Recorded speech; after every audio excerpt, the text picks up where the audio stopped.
In this keynote, we'll get a refreshing look at the gender differences in communication in the workplace from one of the country's top interpersonal skills experts.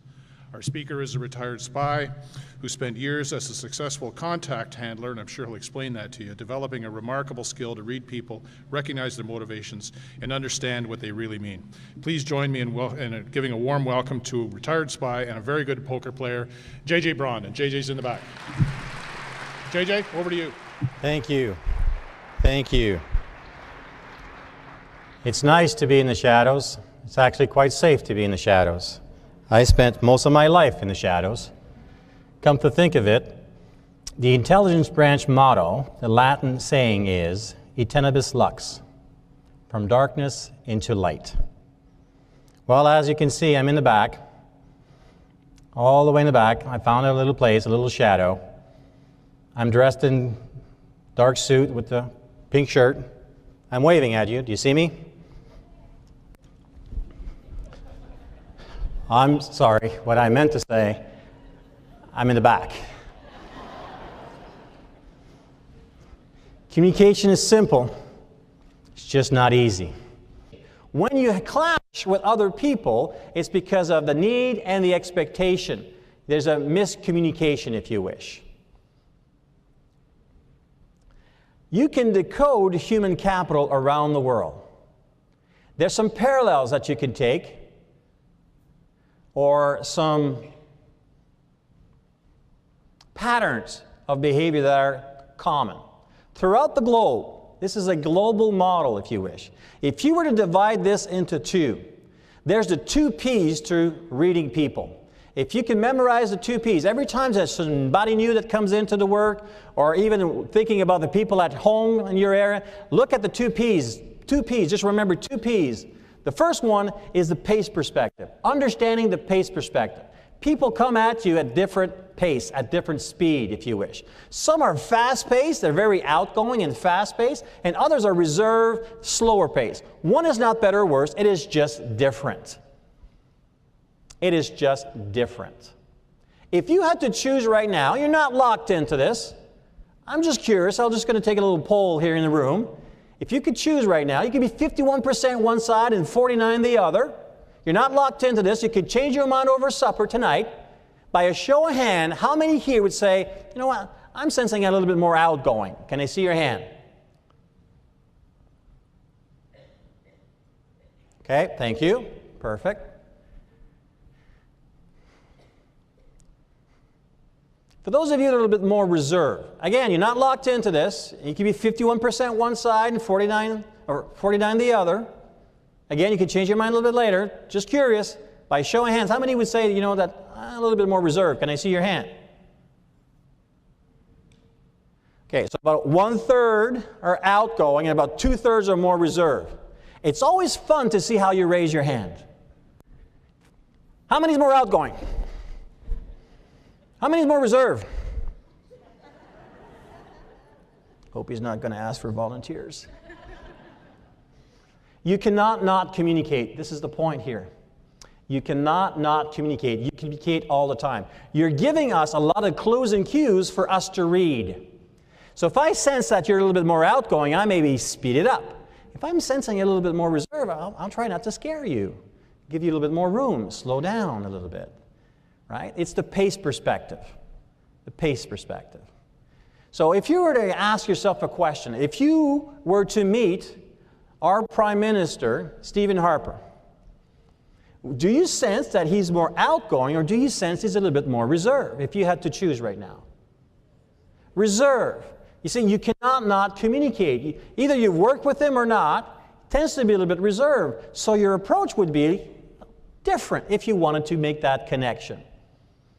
The other P, we can divide again the globe into two areas, and this deals with the priority perspective. The priority. Some of you lean towards different priorities. It could be the task, doing, accomplishing, or people interacting and socializing. Again, one is not better or worse, it is just different. What's important to know about the priority perspective, 90% of the conflict that you live right now comes because of the priority perspective. So let's lower it down even more. Let's say 10 to 20% is the PACE perspective, and let's say 80 to 90% comes from the priority perspective.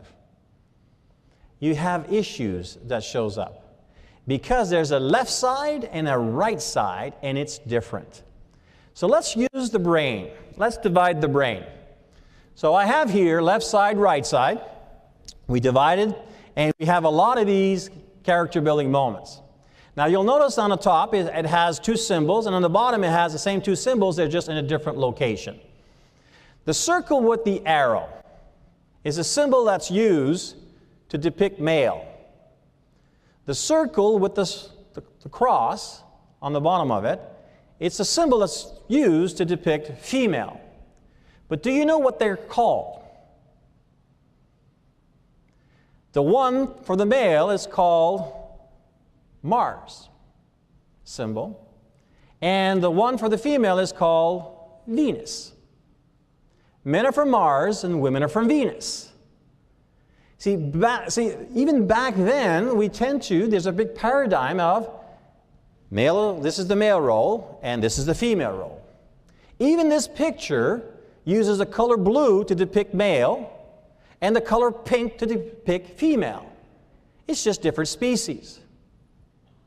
Different species.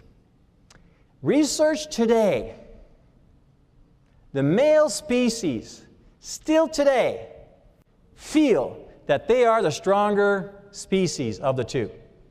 Women, on the other hand, know that they are the stronger species between the two. It's just different.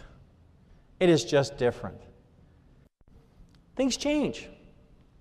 Yet the paradigms remain that men and women are different. And it's more about the left side, right side. I understand that men are from Mars, women are from Venus. At one point, okay, good read, I love the author and so forth. I'm going to take a different stand. I'm going to say there's as many male or female on the left side of life than there are on the right side of life. One is not better or worse, it is just different. On the right side, it's more people-oriented. They use words like care. Care. Do you care about people? I was asked that question by a neurolinguistic practitioner, a master NLP practitioner. JJ, do you care about people? I know the politically correct answer here. I know what I'm supposed to say. I'm supposed to say yes. But we were like, this is a 9-day course, 12 hours and so forth. And I said to the instructor, could I be honest? He goes, absolutely. I don't give a rip. Exactly, right there. I got labeled, characterized, or pigeonholed. I mean, that's 6 days together, over 60 hours of work, of knowing each other. And I'm asked to speak the truth, and I'm judged for it. I knew it. I should have just said the politically correct answer. Then the instructor asked me, JJ, let me ask you another question. Oh, please do. You're doing such a good job of edifying me. Do you value people? Without even thinking about it. Of course I value people. I wouldn't be in this business if I didn't value people. That brings purpose. It's like, I want to make sure that people get this. Your mess is your message. Then your mission in life is to learn, and it's to share how you came out of it, and give people hope that there is a different way of doing it. Of course I value people. And that's when it hit me. It's the same word. I mean, it means the same thing, yet we get tied up. Because from the right side, they get offended if you say, I don't care. But from the right side, the people from the left, if you say, value, that sounds so cold. I value you. I care about you. It's just different. And this is often where we get into trouble. We often get into trouble.